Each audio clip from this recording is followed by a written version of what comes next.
Hoje é as 7 declarações de Jesus na cruz. E hoje na ministração da palavra tem dobradinha de Rogérios, né, filho? Lucas 23, do verso 33 ao 49. Lucas 23, do 33 aqui, ó. Quando chegaram ao lugar chamado Caveira, ao 49.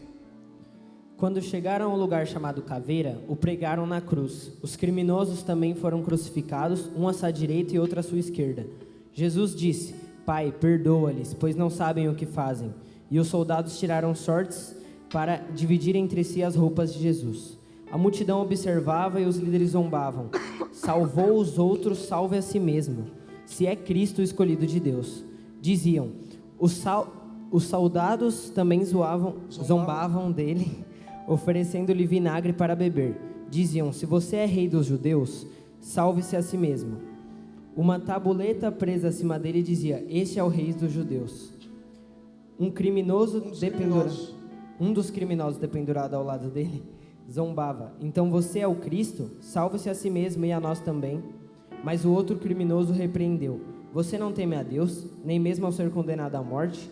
Nós merecemos morrer por nossos crimes, mas este homem não cometeu mal algum. Então ele disse: Jesus, lembre-se de mim quando vier no seu reino. E Jesus lhe respondeu: eu lhe asseguro que hoje você estará comigo no paraíso. Já era cerca de meio-dia e a escuridão cobriu toda a terra até as 3 horas da tarde. A luz do sol desapareceu e a cortina do santuário do templo rasgou-se ao meio.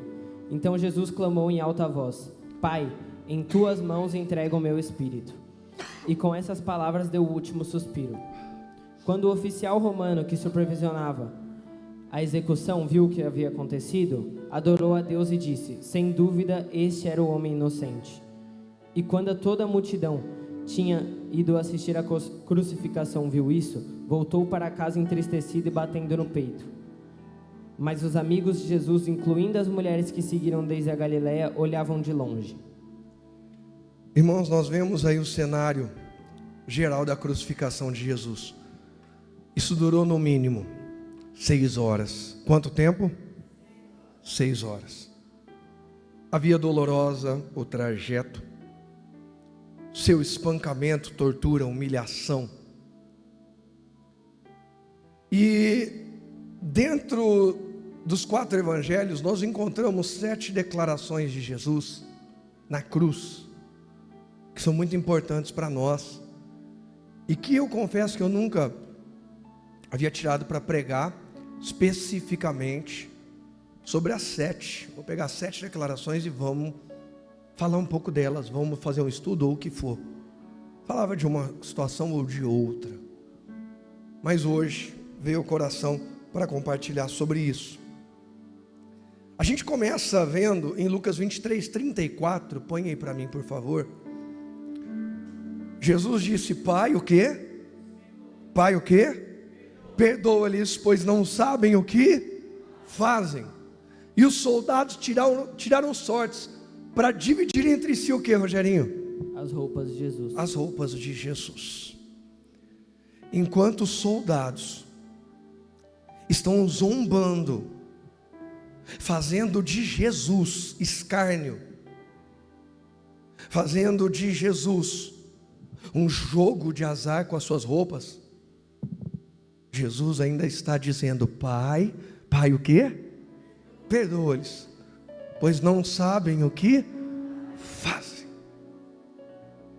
Nunca subestime a capacidade de Deus em perdoar alguém. Você pode dizer isso comigo? Diga: eu nunca posso subestimar a capacidade de Deus em perdoar alguém. Imagina toda aquela tortura, vou ler, toda aquela humilhação. Ele passava, ele era cuspido no caminho, Rogério. Ele passava, eles zombavam dele, xingavam, gritavam. Os soldados, quando ele está na cruz, pegam as roupas dele e deixam Jesus nu. e começam a cortar as suas vestes e lançar sortes entre eles. Vamos ver quem acerta aqui. Gente, além da dor física, se tem uma coisa que dói em nós, é alguém desprezar e ainda zombar da nossa dor. Quem concorda comigo? Eu creio que pior do que a gente está vivendo uma dor é ver indiferença e zombaria com a nossa dor.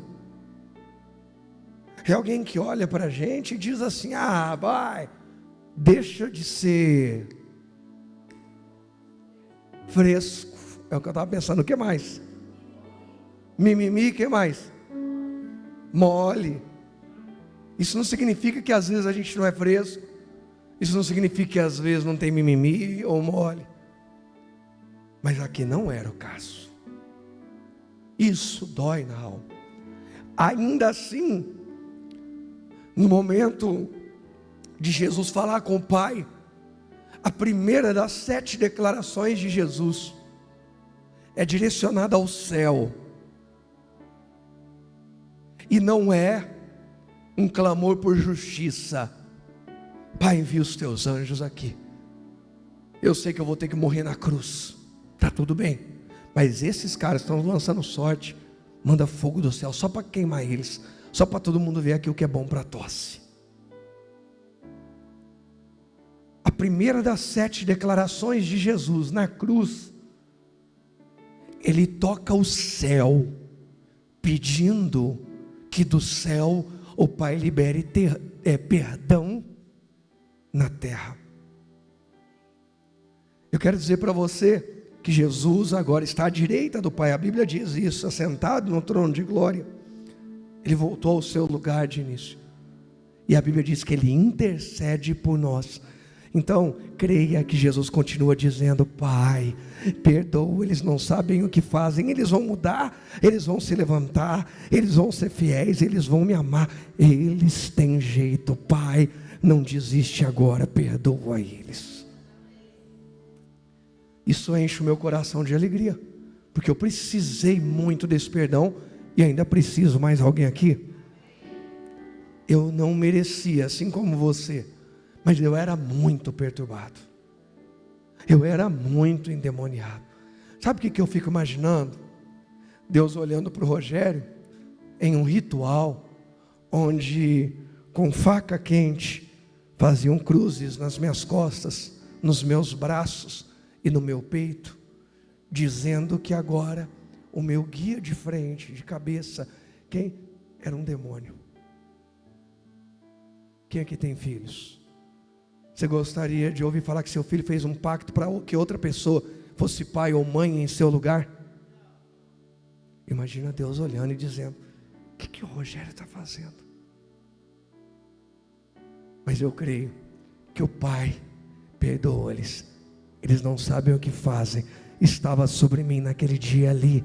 Por isso hoje eu estou aqui pregando para você. O mesmo Pai perdoa.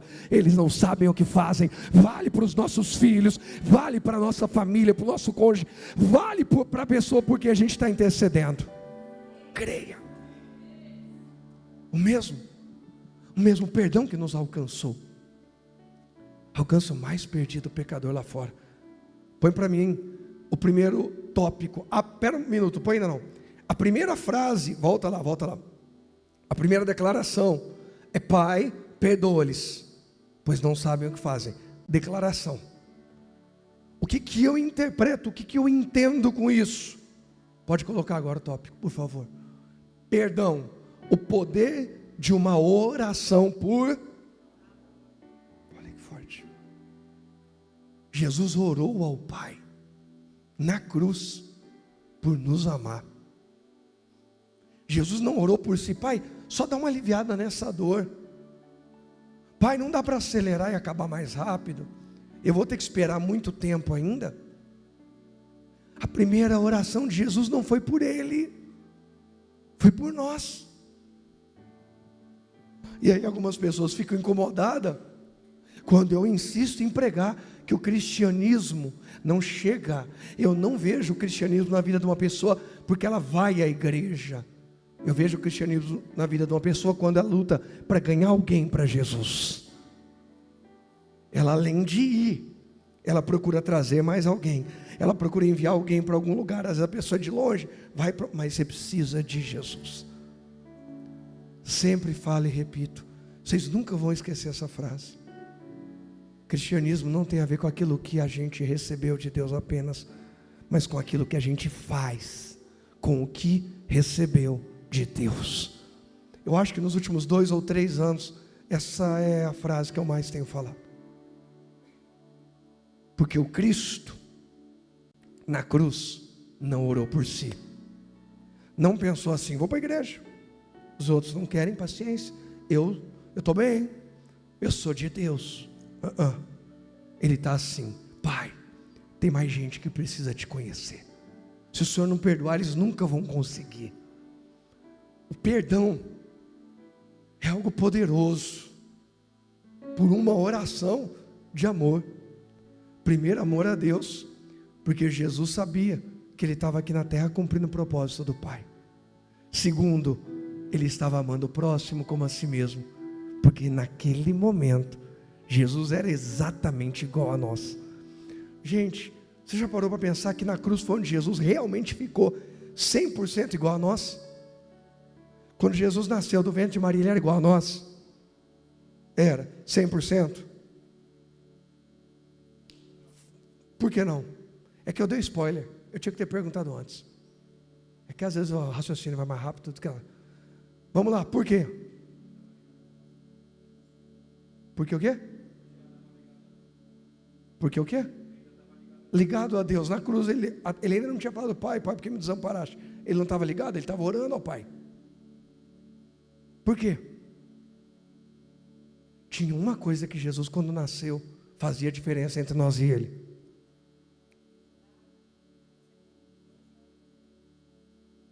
Pastor, depois de orar, perdoa. Nós nem temos mais pecado, né? Incrível, né? Aqui todo mundo igual a Jesus, ninguém aqui peca, né? Alguém aqui peca? E Jesus? Jesus era 100% igual a gente? Mas na cruz Ele recebeu os nossos, aí Ele ficou 100% igual a gente. Quando Jesus nasceu, a maldição não estava sobre Ele. A maldição não estava sobre Ele. A maldição veio para os que pecaram. Jesus nasceu e não pecou. Mas quando Ele assume os nossos pecados, Ele também entra debaixo da mesma maldição. No primeiro momento em que Jesus fica 100% igual a nós, Ele ora ao Pai por nós. Sabe o que isso me ensina? Que se eu estou bem como eu digo que estou, tem gente que diz, é só de Deus que ele outro não é. Então aí que você vai ajudar o outro mesmo. Quanto mais você se achar melhor que alguém, maior é a tua obrigação de ajudar alguém. Eu não estou falando sobre expor a sua vida a coisas que você não tem que expor. Até ajudas tem limite. Mas eu estou dizendo sobre estender a mão, sobre crer, sobre interceder, sobre lutar por alguém. Quem está entendendo? Aquilo que Jesus disse que era o grande mandamento quando perguntaram. E Ele disse, amarás o Senhor teu Deus de todo o coração, toda a tua alma, todo o teu entendimento. E o segundo semelhante a esse é amarás o teu próximo. Ele praticou? Sim. Ele ama o Pai. Na cruz Ele ora ao Pai, amando o próximo. Que em nome de Jesus, esse seja o ano em que nós vamos ativar e nunca mais parar a oração intercessória. Senhor, eu preciso que alguém seja alcançado, eu preciso ganhar mais um, eu preciso que alguém seja salvo, eu preciso que alguém seja liberto. Pai, perdoa aqueles por quem eu tenho intercedido e me ajuda a ganhá-los para o teu reino. O poder. Agora eu pergunto a vocês, funcionou? Só a irmã Elisângela acha que funcionou. O resto, irmãos, hoje pelo menos me ajuda aí, né? Funcionou? Por quê?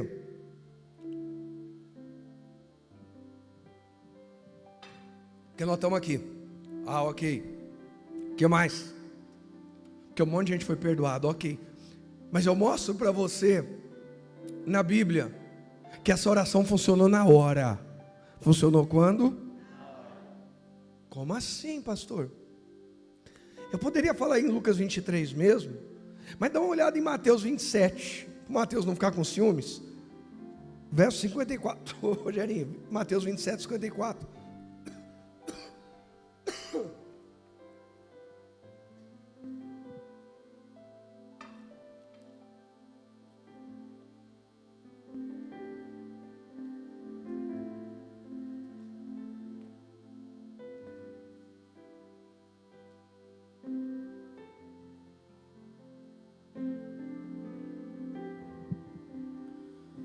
O oficial romano e os outros soldados que vigiavam Jesus ficaram aterrorizados com o terremoto e com tudo o que havia acontecido. E disseram: este homem era verdadeiro Filho de Deus. Era verdadeiramente o quê? Filho de Deus. Que horas? Na cruz. Põe no meio da revista e corrigida também, por favor, Paulinho. Lê lá, Rogerinho. E o centurião, os que com ele guardavam a Jesus, vendo o terremoto e as coisas que haviam sucedido, tiveram grande temor e disseram: verdadeiramente este era o Filho de Deus. Qual que é a condição de sermos salvos?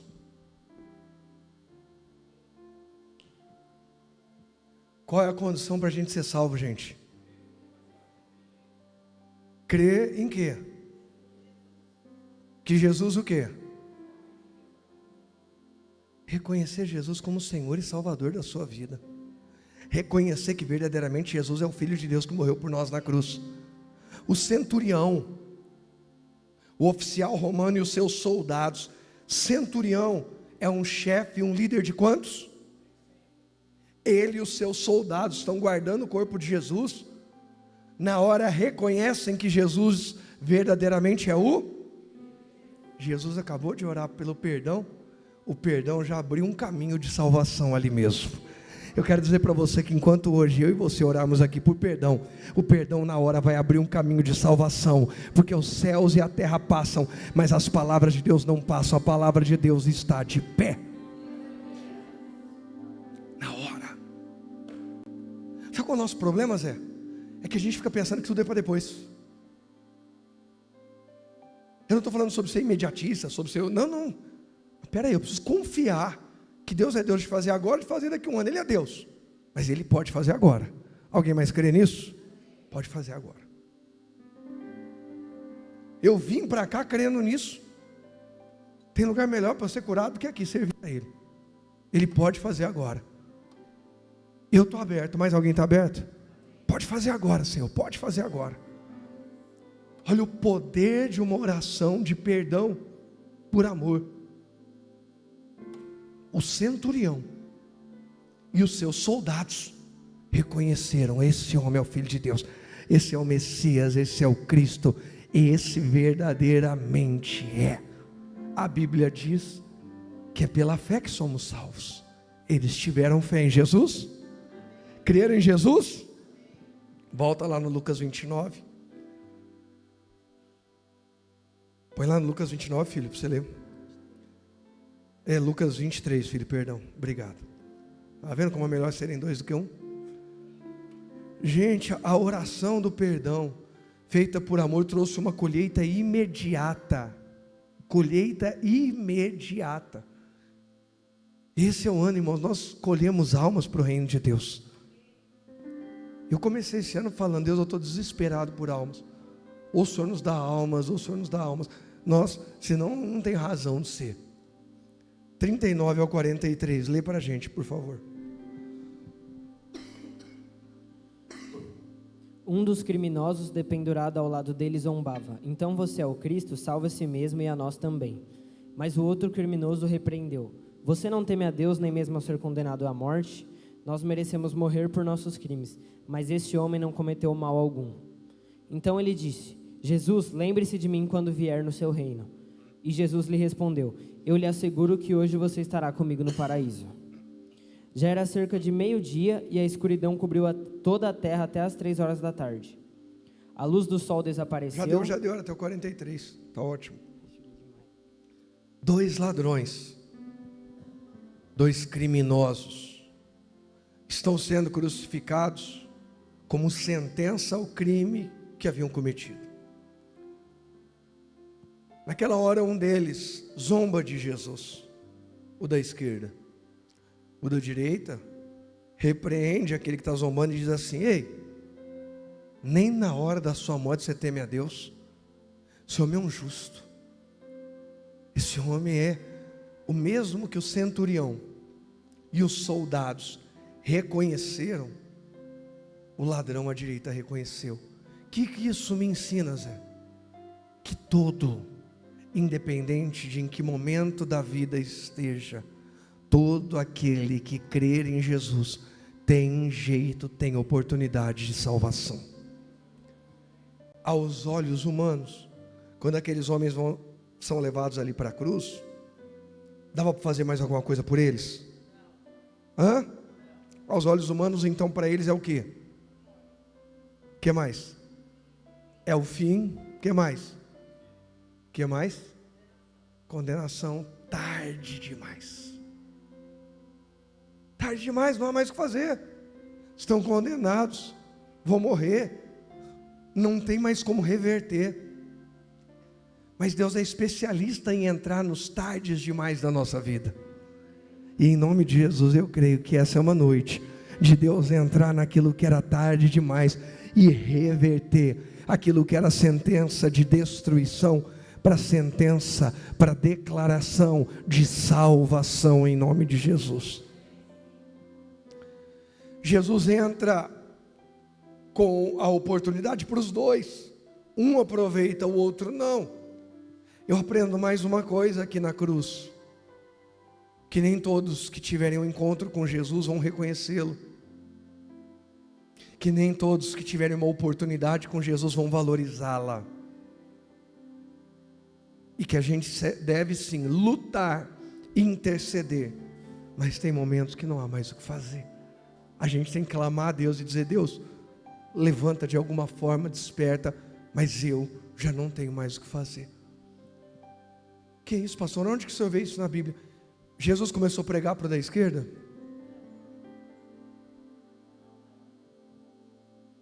Aquele homem estava indo para a condenação eterna? Estava. Jesus não podia ter pregado para ele? Pregou. A gente às vezes está querendo insistir com quem nem Jesus está insistindo, porque tem hora na vida que Jesus vai ter que deixar a gente lidar com as consequências da nossa frieza, da nossa indiferença, da ganância, da teimosia, da rebelião, da falsidade, do engano. Para quê? Para a gente voltar de coração. Porque se Ele nos trouxer sem lidarmos com as consequências, Ele vai estar alimentando em nós um raciocínio falso, uma ideia de que eu posso fazer o que eu quiser e Deus passa um pano. Você pode dizer para quem está do lado: diga: Deus perdoa. Ele não passa pano para ninguém. Diga: Ele perdoa e restaura. É para fazer tudo novo, não é para continuar do mesmo jeito e Ele fingir que não está vendo. Porque tem gente que pensa: eu não consigo, sabe, pastor, diferenciar o que é Deus perdoar e o que seria Deus passar pano. Passar pano, Rafa, é fingir que está tudo bem. Não, deixa para lá e está tudo bem. Não. O perdão de Jesus, ele é seguido de restauração. Onde que a gente vê isso? No 43. O que Jesus respondeu para aquele que pediu perdão, que pediu para ir para o céu com Jesus para o paraíso? O que ele falou? Vai.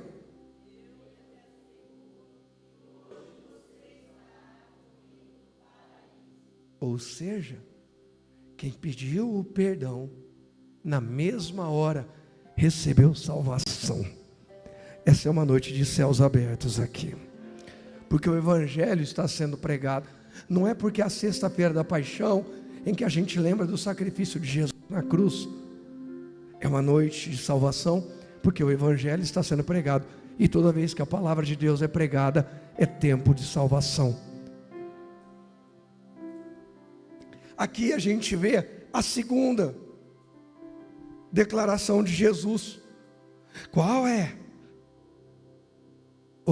eu lhe asseguro que hoje você estará comigo onde? Que declaração poderosa. Ouvi isso da boca do próprio Jesus. Quem é que já ficou de recuperação na escola? Aí você vai lá e faz a prova da recuperação. Aí você fica assim, né? A professora nem sabe o que é isso aí. Os alunos ficam assim, corrigiu já minha prova? O ano inteiro cruzava o corredor. Se o professor vinha de um lado, eles iam para o outro. O professor vinha do outro, eles iam para um. Quando bate a recuperação, é bombom, flores, gente, é incrível.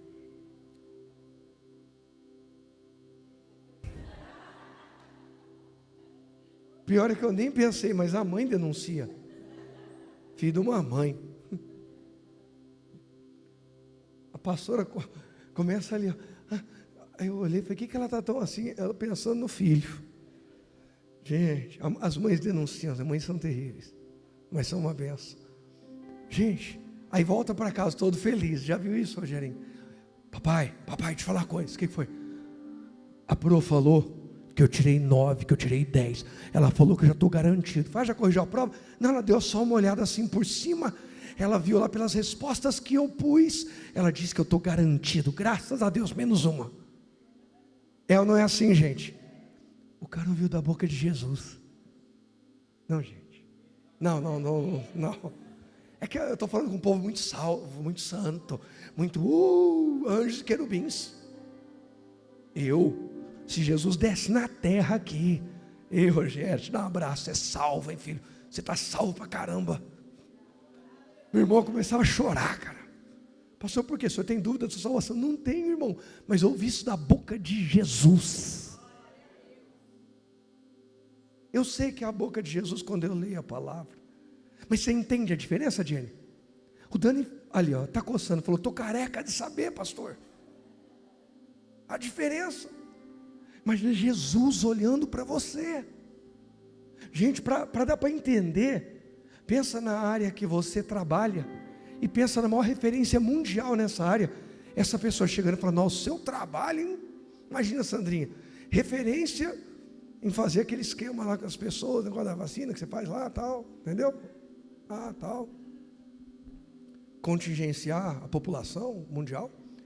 E chega de seu trabalho. Gente, quem gosta de ser reconhecido? Quem gosta de ser valorizado? Quem gosta de ouvir palavras boas em sua direção? O cara foi para a cruz, Rafa, por causa do pecado dele. Não é porque ele era santinho, não. Ele, cara, não prestava. Ele falou, eu merecia estar aqui. Esse homem está dizendo, eu não presto. Crime de morte, de cruz, de maldição, é merecimento meu. Mas Jesus está ali e diz assim, cara, você foi humilde, você reconheceu tudo, e ainda reconheceu que eu sou o Cristo, você está salvo. É isso que precisa para você e eu, isso que precisa para você que está em casa nos acompanhando. Jesus só quer a gente olhar nos olhos dele e dizer, eu reconheço os meus erros, não quero mais, chega. Eu reconheço que Tu és o meu Salvador. A segunda declaração então é Jesus falando que Ele vai estar no céu. Põe o tópico, por favor, que é céus abertos. Olha aí, ó. Céus abertos. Segunda declaração de Jesus fala sobre céus abertos. O poder da esperança da salvação. Gente, isso é poderoso demais. É linda. Sabia assim que mais alguns minutos isso aqui vai acabar, mais um pouquinho eu morro. Que isso, pastor? O cara vai morrer de todo jeito. Só que até então ele ia morrer para o inferno. Cara, quem aqui acompanha futebol, gosta de futebol? Sabe o que é isso aí? Aos 49, 52 do segundo tempo, o time lá ia fazer o gol. Quem acompanha futebol sabe o que é isso, cara. O jogo está empatado e teu time é ruim nos pênaltis. É tipo São Paulo e Palmeiras nos pênaltis. E o diabo aí é o Palmeiras, obviamente. Pode olhar historicamente. São dados científicos. Aí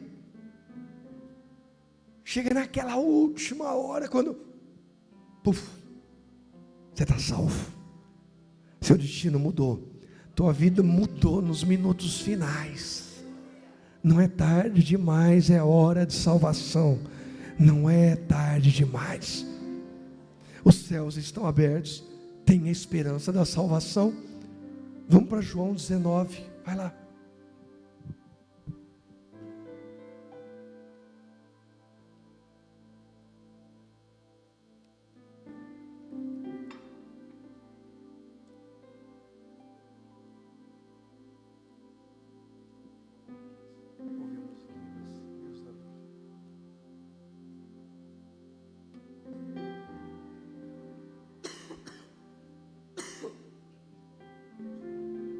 Pode ler, filho, 26 e 27, por favor. Tá ruim para ler aí, filho? Não, calma aí. Quando Jesus viu sua mãe ali ao lado do discípulo, a quem ele amava, disse-lhe: Mulher, este é seu filho? E ao discípulo disse: Esta é sua mãe. Daquele momento em diante, o discípulo recebeu em sua casa.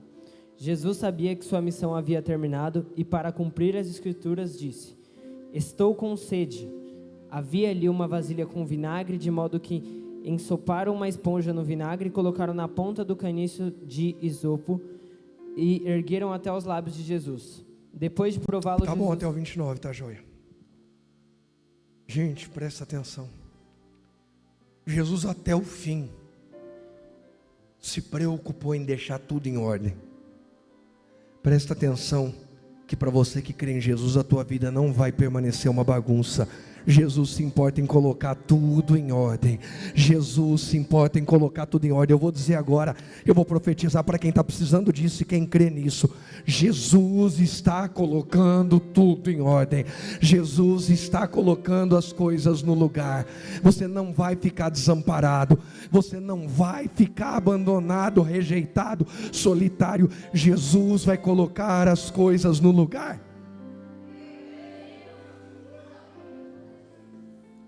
Ali na cruz ele olha para Maria e vê a dor e a fragilidade de uma mãe que primeiro foi escolhida por Deus.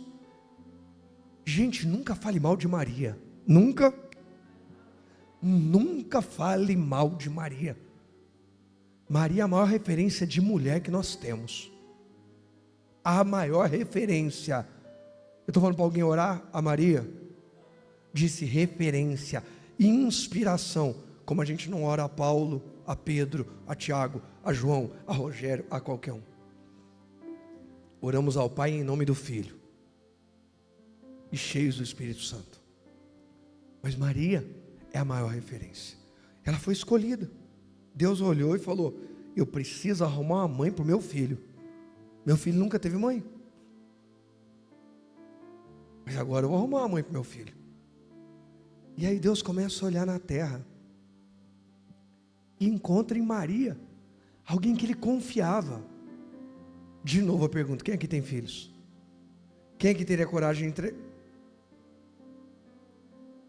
Quem aqui teria coragem de entregar um seu filho, se fosse necessário, para um projeto nobre como era, para adoção? Para um projeto que Deus, não tem jeito. Você entregaria para qualquer pessoa?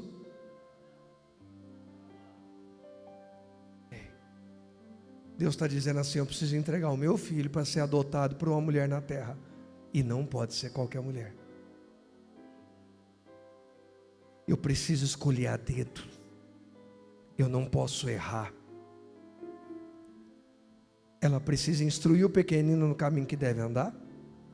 Porque Jesus cresceu debaixo dos mesmos preceitos que nós. Ela precisa cuidar dele. Ela precisa ser forte quando chegar o momento da cruz. Imagina se Maria negocia alguma coisa. Não, vocês não matam meu filho, em troca eu faço isso, eu faço uma declaração pública que ele está louco, surtado, porque os irmãos de Jesus e até a sua mãe chegaram no momento a dizer que Jesus estava meio fora de si. Quem leu isso na Bíblia? Quem já leu isso na Bíblia, diga amém. Está na Bíblia. Quem não falou amém é porque não lê. Devia ler a Bíblia. Para de ser religioso, tem medo de falar as coisas. Se está na Bíblia, não precisa ter medo. Ué, que isso, pastor? Você está dizendo que Maria e os irmãos... Eu estou dizendo que num determinado momento, por causa da pressão e o medo e a insegurança, eles chegaram a falar: ele está fora de si, ele está fora de si, ele está fora de si. Os irmãos chegam a mandar Jesus para Jerusalém. quando sabiam que todo mundo queria matar Jesus em Jerusalém. Quem já leu isso na Bíblia? Quem vem para o culto já leu, porque eu preguei várias vezes. Mas em outra ocasião, vou até pregar outro dia aqui, chegaram a falar que ele estava fora de si. Então Deus precisava de uma mulher que fosse forte, resiliente, que primeiro ia ter que encarar o marido e dizer: nunca deitei com nenhum homem. Foi o Espírito Santo, acredita em mim. Segundo, ia cuidar bem. Terceiro, quando Jesus começasse a se destacar, ela ia precisar ter equilíbrio e lidar bem com seus outros filhos. Papel de Maria, gente, meu Deus, quem aqui tem mais de um filho? É fácil lidar com o equilíbrio entre eles? Eu, pastor, a gente sai, quando a gente volta, na hora que a porta do elevador abre, a gente já sabe como é que está em casa. Esse aqui é Israel. Parainho. Ó, Israel, não sei o que. E eu vou contar. Agora eu vou contar. Sou cofre para guardar segredo. Hoje a pastora, essa mulher está numa pressa, irmão, para parir. Ela está fazendo o pré-natal pela UPA, é isso? Pela UPA, pelo SUS, que a gente está sem convênio. E aí passou em fevereiro lá na consulta e marcaram o primeiro ultrassom. Passou em fevereiro, marcaram o primeiro ultrassom para o dia 29. E que dia que é hoje?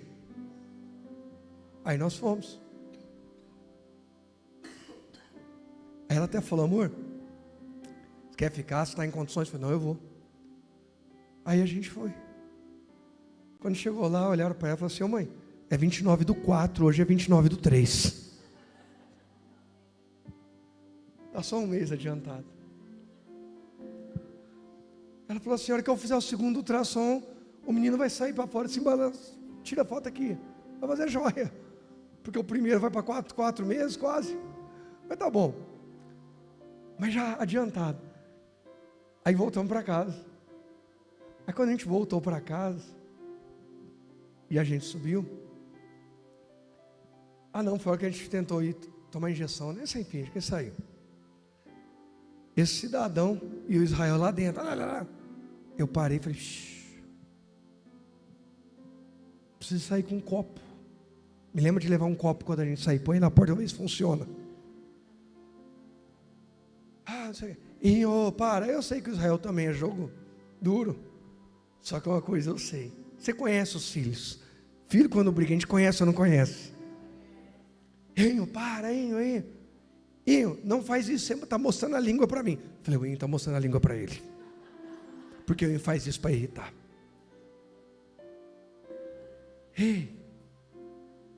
Maria precisava saber lidar com os filhos.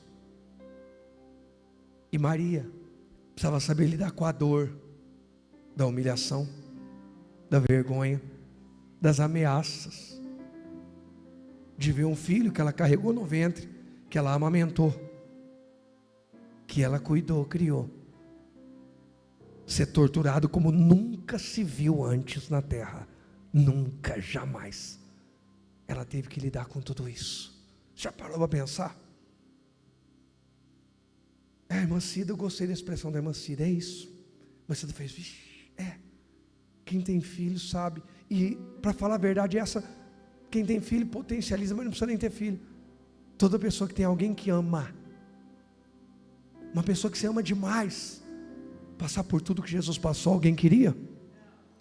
Deus escolheu a dedo Maria, agraciada. Não foi fácil para ela. E aí Jesus da cruz olha e fala: mulher. Nessa hora ele já nem fala mãe. Naquele momento, sabe o que Jesus está fazendo? Uma transição. Jesus está desconectando de Maria a sua responsabilidade materna dele e transicionando para João e dizendo: mulher, hoje você fica sem mim, mas é melhor, porque se eu não fizer isso, você vai ficar sem mim a eternidade inteira. Hoje você fica sem mim, mas você não vai ficar sem filho. João, mulher, você que precisa de um filho, eu estou arrumando um filho para prover isso aqui que está te faltando. Homem, hoje você está perdendo um amigo mais chegado que um irmão. Enquanto os irmãos de Jesus diziam que ele estava fora de si, João reclinava a cabeça no peito de Jesus e ouvia as batidas do coração. Isso é muito sério. Põe o tópico para mim, por favor. Põe o tópico. Presta atenção.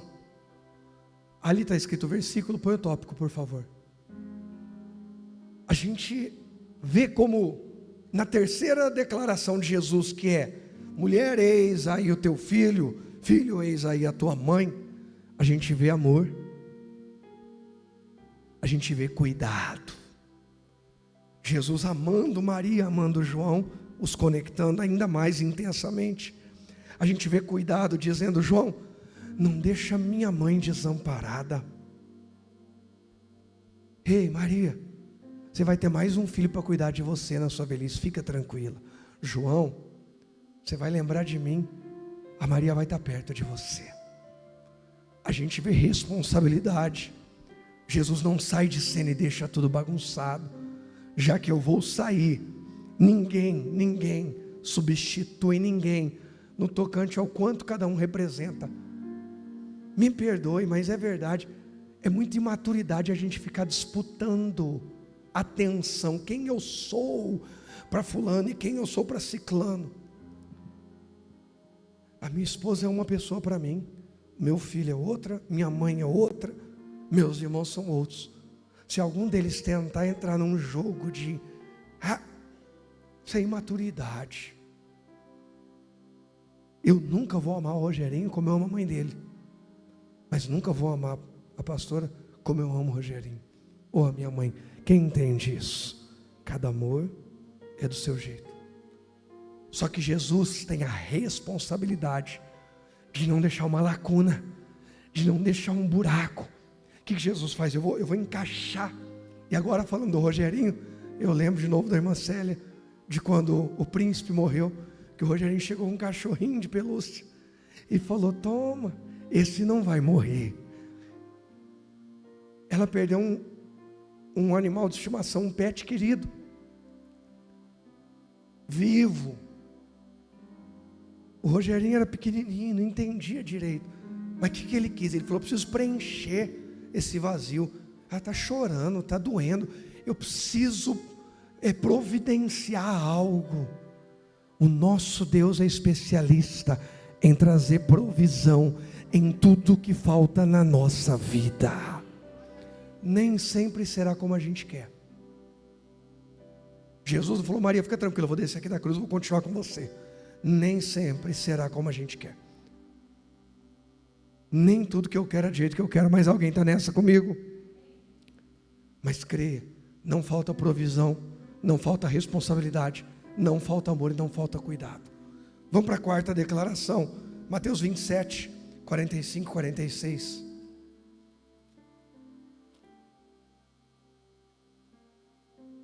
Está difícil de ler aí, filho, tamanho? Eu leio aqui, leio andando, filho. O que acontece? Jovem.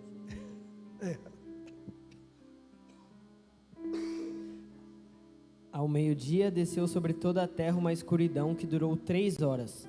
Por volta das 3 da tarde, Jesus chamou em voz alta: Eli, Eli, lama sabactani, que quer dizer: meu Deus, por que me abandonaste? Jesus tomou o nosso lugar nesse momento de pecadores, de malditos por causa do pecado. Gente, Deuteronômio 28 diz que se ouvirmos atentamente a voz do Senhor teu Deus, tendo cuidado de guardar, todas as bênçãos virão. Mas se não ouvirmos, o que virão serão maldições. Naquela hora, todas as maldições, fruto da nossa desobediência, todas as nossas maldições, fruto da nossa indiferença, porque um dos pecados mais graves que existe é a omissão. Não é sobre o que se faz, é sobre o que não se faz. O que você está fazendo com o que Deus te deu para fazer? O que você está fazendo com o testemunho, o chamado, o ministério, o propósito que Jesus te confiou? tenho muito a melhorar, mas estou lutando aqui para fazer o meu. O que nós estamos fazendo com aquilo que Jesus nos deu? Pecado, maldição. E aí a gente vê Jesus orar ao Pai. Eli, lama sabachthani. Pai, Pai. Ou meu Deus, por que me abandonaste? Naquele momento foi o primeiro momento que Jesus se viu separado do Pai. Ele nunca falou isso antes, porque ele nunca esteve separado do Pai. Aquele momento exato, o auge dos pecados, o auge da maldição colocada sobre ele na cruz, o separou de Deus. A Bíblia diz que Deus virou o rosto, e Jesus olha para o Pai e não vê mais o olhar do Pai na direção dele. Sabe o que é triste? É que às vezes a gente vive como Sansão. O Espírito de Deus já foi embora, a comunhão já foi embora, o olhar de Deus foi embora, e a pessoa não está nem aí, está vivendo a vida de qualquer jeito. A gente não pode perder a presença de Deus por nada. Não, pastor, é impossível perder a presença de Deus. Então me mostra, porque Jesus teve um momento que disse: o Pai me abandonou. O Pai abandonou o Filho que não tinha pecados. Ele assumiu os nossos, não era dele, e o Pai sabia. Ele estava naquela cruz por obediência, e ainda assim o Pai teve que abandoná-lo, por causa do pecado.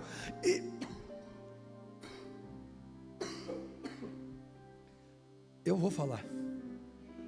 E tem gente brincando com o pecado, como se não fizesse mal algum. Ei, acorda.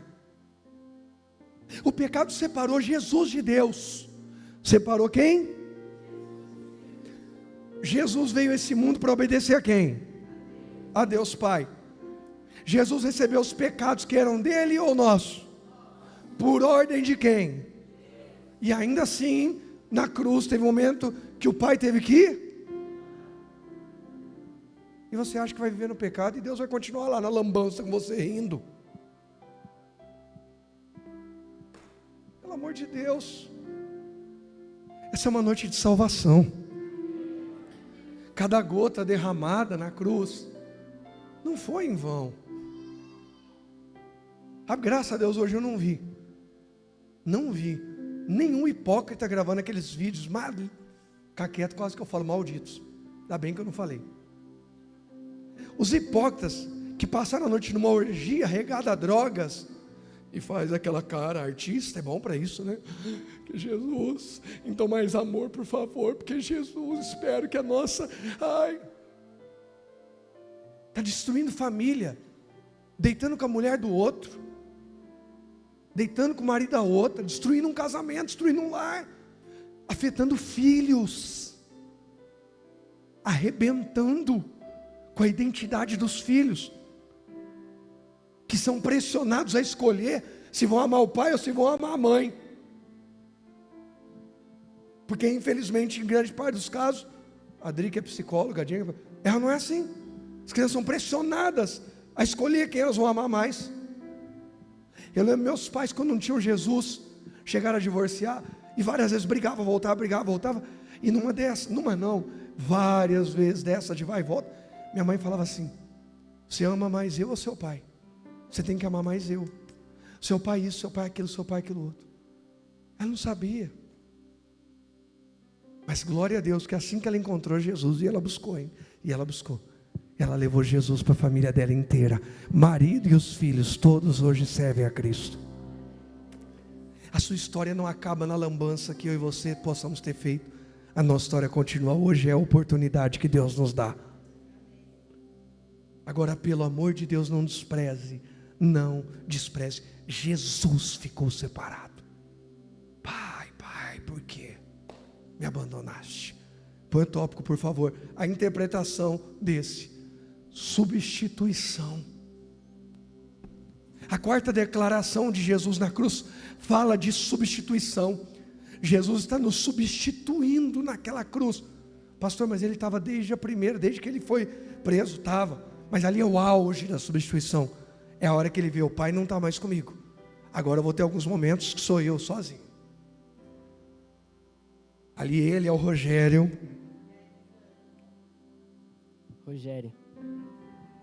Ele é.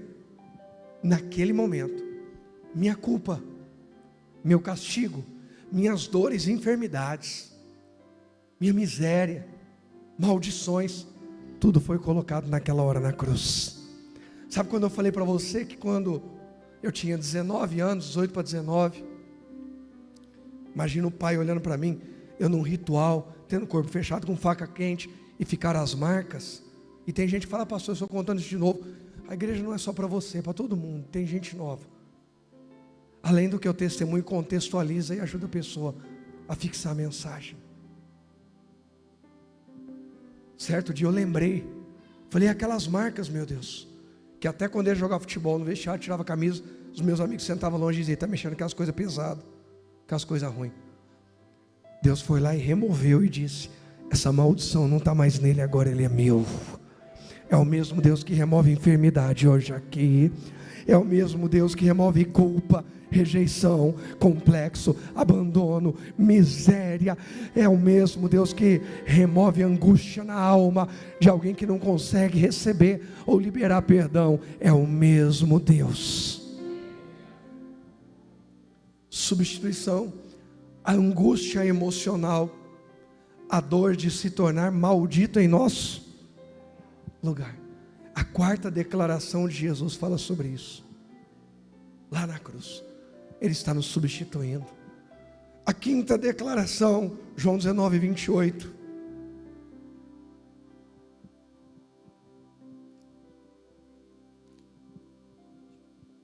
Só o 28, filho, por favor. Jesus sabia que a sua missão havia terminado, e para cumprir as escrituras disse, estou com sede. Jesus disse o quê? Estou com sede. A gente sabe o restante, mas não precisa ler, tá? Que a gente já viu. Ele pediu água e deram o que para ele? Vinagre. Agora, no meio de toda aquela dor, Jesus vai pedir água. Isso já chamou a atenção de alguém? Quem? Porque, gente, tem hora na dor você não sente fome, sede, sente nada. Jesus sentiu sede e pediu água. Para quem que ele está pedindo água? Soldados. Soldados estavam fazendo o quê? Debochando, o que mais? Batendo, humilhando. Gente, essa aqui vai doer. Você está preparado? Ou quer que a gente já passa para a oração? Hã? Quer ouvir? A quinta declaração de Jesus mostra a sua humanidade. Mostra a sua. Como homem, ele sente o quê? E dentre elas, sede. Ok, pastor, o que isso tem de mais? Eu também sinto. Joia. Ai, quem gosta de ouvir que Jesus mostrou a sua humanidade? Diga amém. Mas vamos ver o que ele faz com isso? Põe o tópico, por favor. Aqui é que vai doer. Jesus expõe sua. E o que mais? Humildade ao pedir água aos que lhe. Eu morro, mas não peço ajuda para aquela pessoa. Vocês falaram que queria ouvir. Você está entendendo, seu Mário? Jesus está dizendo assim, eu vou pedir água para os caras que me bateram o caminho inteiro. Eu vou pedir água para os caras que zombaram de mim. Está entendendo, Paulo? Eu vou pedir água. Eu sei que eles não vão dar, mas eu vou mostrar a minha humildade, até no meio da dor. O orgulho derrubou Lúcifer. Acorda. Humanidade não é motivo, ou desculpa, ou justificativa para sermos orgulhosos, arrogantes ou soberbos. Peça ajuda. Pastor, mas nesse caso específico, eu vou ter que engolir um sapo e falar com o que eu não quero falar. Mas você precisa disso? Eu preciso. Peça. Eu não estou falando sobre se humilhar para ninguém, nem ficar na mão de ninguém, nem de coisa errada, nem depender dos outros. Quem entende isso? Gente, o que eu prego aqui, leva sempre para aquilo que é lícito, aquilo que é correto, ok? Pronto. Nunca leva, então isso aí, então eu posso. Não, dentro do que é. Porque às vezes a gente não pede. E sabe com quem são as nossas maiores birras?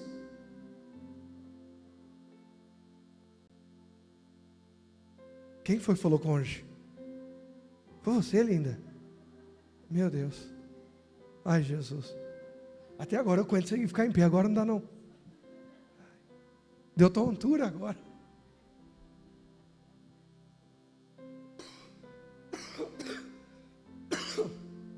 Gente, é com a nossa família.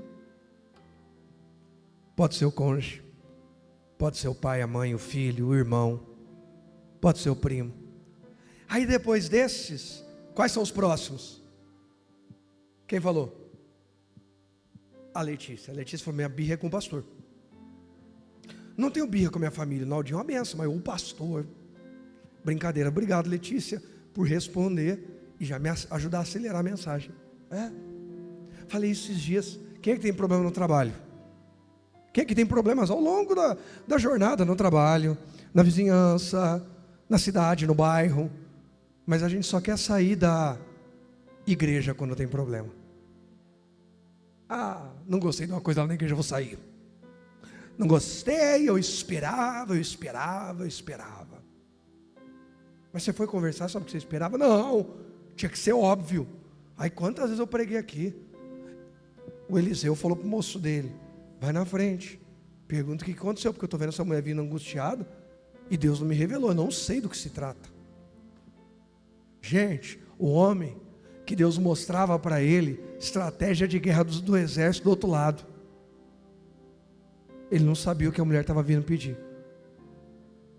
Cuidado com esse orgulho.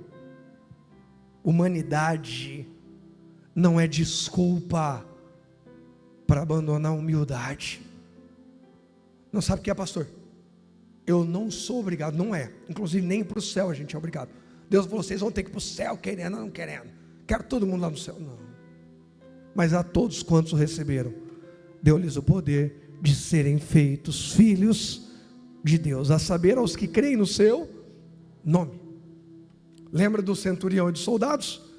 Creram, reconheceram Jesus como filho de Deus, foram chamados filhos na hora. Imagina, Rafa, acabaram de dar uma surra em Jesus, viraram filho na sequência. O reino de Deus é assim, irmão. Deus está pronto a restaurar o que estava quebrado até 5 minutos atrás, perdido, corrompido. É um momento, uma declaração, rever, reavaliar, virar, voltar-se para a cruz, e a hora de salvação. Então a gente vê que a quinta declaração de Jesus, ele está expondo sua humanidade, e ele mostra que a sua humanidade não faz orgulhoso a ponto de não pedir ajuda. Simão Sirineu ajudou ele a carregar a cruz, ajudou.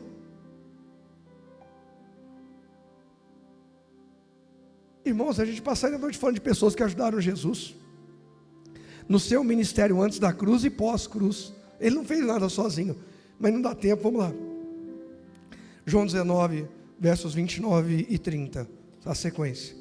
Havia ali uma vasilha com vinagre, de modo que ensoparam uma esponja no vinagre e a colocaram à ponta de um caniço de isopo e ergueram até os lábios de Jesus.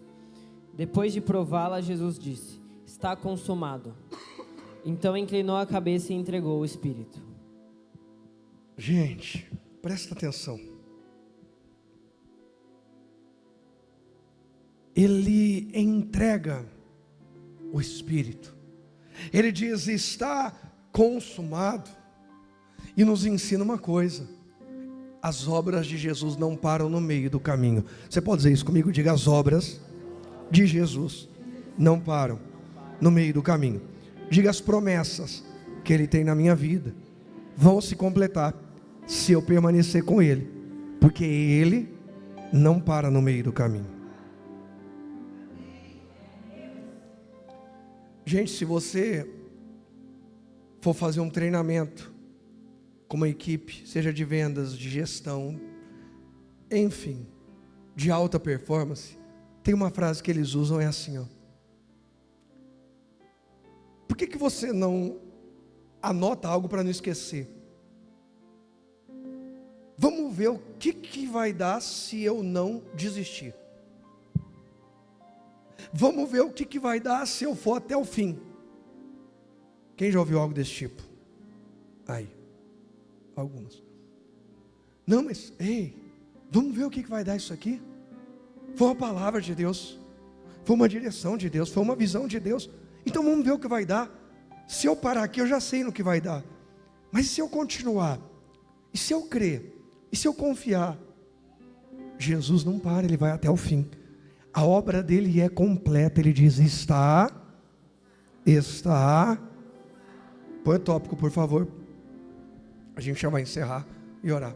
O poder das obras completas, de ir até o fim, superando pela fé e vivendo o propósito. Jesus não vai parar no meio do caminho. A boa obra que Ele começou na minha e na sua vida, Ele quer completar. Continua, permanece, persevera, porque Ele quer completar. E por fim, para a gente terminar, Lucas 23, 46.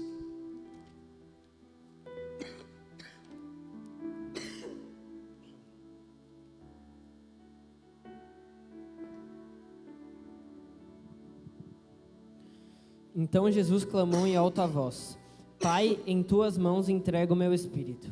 E com essas palavras deu o último suspiro.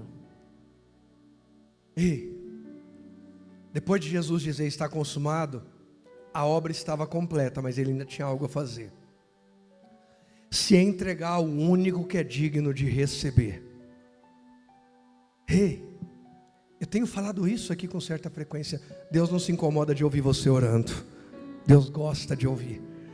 Está lá o meu filho e minha filha, em vez de invocar pau e pedra, em vez de estar xingando, murmurando, está falando comigo, está clamando a mim, se dobrou aos meus pés, levantou as mãos, me pediu ajuda. Ele diz: ó Pai, em tuas mãos eu entrego o meu espírito. E na mesma hora, deu o último suspiro. Jesus veio do Pai e termina a sua jornada aqui, voltando para o Pai. Não é o fim, nós sabemos. Ele vai ressuscitar o terceiro dia. Ele ainda vai passar 40 dias na terra, pregando, fazendo sinais, encorajando seus discípulos. E o legado da obra dele está hoje aqui na nossa unidade como igreja. Toda vez que você vem para o culto e nós nos unimos em nome de Jesus, nós valorizamos essa obra aqui. A última declaração dessas 7, de Jesus na cruz, ela fala de rendição, ela fala sobre visão. Ele sabe para quem ele tem que entregar o seu espírito, ele sabe de quem ele é. Pastor, mas ele não estava cheio dos nossos pecados? Mas ele está assim: Pai, eu entrego meu espírito na tua mão. Eu sei que eu vou ter que descer no inferno, dar uma coça no capeta, tomar a chave de lá e já volto. Só vou resolver um negocinho aqui, 3 dias e eu já volto. Ei, a obra de Deus não acabou na tua vida não. Deus ainda tem muita coisa grande para fazer. Deus ainda tem muita coisa grande para fazer. Põe o tópico para mim, por favor. Ali Jesus revela uma declaração de fé, de dependência total no Pai. Ó, o que ele revela na última declaração? Primeiro, dependência, confiança, fé na obra completa de Deus Pai. Creia também, a boa obra que Deus começou na nossa vida está em movimento e Ele vai completar para a glória do Pai em nome de Jesus. Só quem crê diz.